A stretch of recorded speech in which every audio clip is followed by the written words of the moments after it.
I'm Don Poyer along with Jim Hendrick. Todd Yarling ready to start his second ride of the day. Scotty Pierce with the oxygen mask. Actually, it's compressed air that he breathes inside that cockpit. And Yarling heading out in the Sun Supermarkets Pantry Pride. Listen to this power in Prevost rig. That Chevy engine sounds so mean. The Miss Budweiser Griffin with 300 points. Pantry Pride likewise. Two boats with no points yet. And we'll see if they can make it into the final. Heat 2B on deck.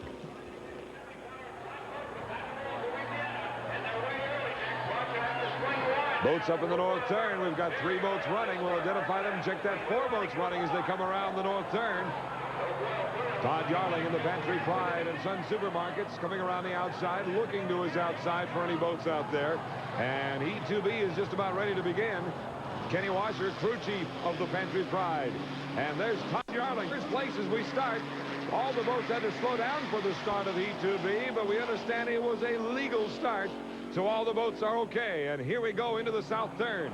We'll identify them as they come into the turn now. In lane number 1 is the Pantry Pride, the Budweiser Griffin, and Scotty Pierce on the outside as they go around and head down the back chute for the first time. John Prevost out of Louisiana in the Miss Merc Cruiser. In the past, it has been called the Shazam with that Chevy engine in there. One of the great 7-lead drivers is John Prevost. Here's the race for first and second place. On the outside, Pantry Pride. The inside, the Budweiser Griffin. As they run away from the south turn, you see those threatening clouds. We're going to get wet anytime. You can just feel it. The Budweiser and that choppy water hopping around. The boat that was campaigned in 1985 for Bernie Little. Disappointing then, improving this year. And in second place, you see Todd Yarling giving chase. Bernie Little watching along with Steve Woomer on the far right, the owner of the Miss 711. Almost a rooster tail lead now for the Budweiser Griffin. In third place, you see John Prevost and the Chevy-powered Miss Merc Cruiser. Todd Yarling, oh, he's slowing down as he comes down the main straightaway, heading for the south turn. Still holding on to second place. Coming up, I believe, is the Oboyo Berto starting to come around. Yes, he is. All right, that's the official word. Kenny Washer finding out that all boats were legal. George Johnson beginning to creep up now into third place and threatening to go past, possibly, Kenny Washer's driver, Todd Yarling, in the Pantry Pride. There, you heard him say outside hip. He is warning Todd that George Johnson is threatening to come around the outside on him. In fourth place, Prevost and the Miss Merc Cruiser. The Budweiser Griffin trying to pick up its first heat victory in 1986 here at Miami's Marine Stadium.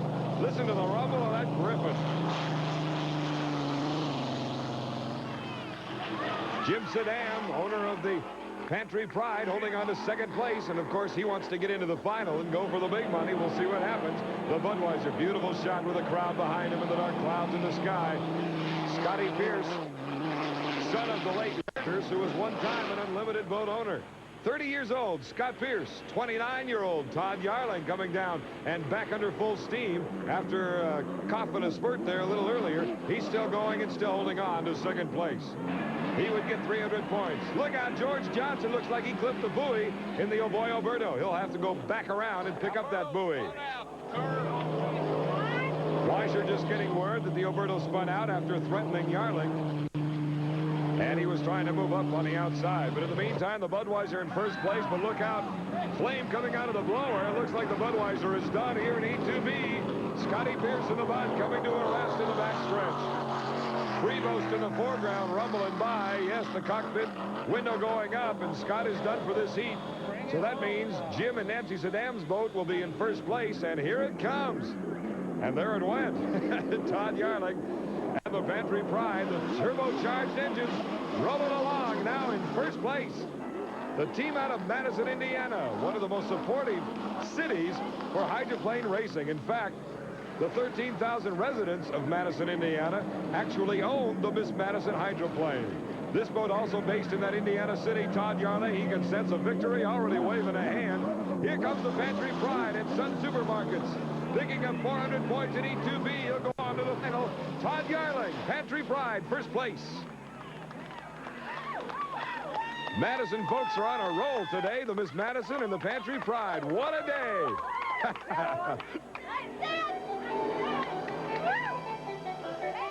Pantry Pride with a victory, but hats off to the Miss Merc Cruiser, 300 points. John Prevost hanging in to get some national points. Nice going.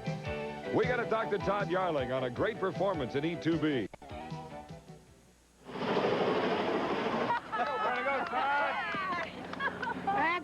Get your hat off. Come on, I want to see that red hair, you know. You pick up 400 points. Woo! Todd, way to go. Oh, thanks, Don. You guys saw the Bud break out in front of you, but you kept it running. That's the story today. Yeah, he was pushing pretty hard out there, and I was having to push real hard to keep up with him, so I was going to settle for second. Did your heart stop when you slowed down the last lap of the backstretch? I saw a big old white cloud come out of it. Oh, boy. Jim, how you doing? Oh, I'm going to hold up great. This is great. 1 and 2 for us and the Madison both. Turbos are back. Let's find out what happened to Budweiser out there. Leading all that way and they only have something break. What was it?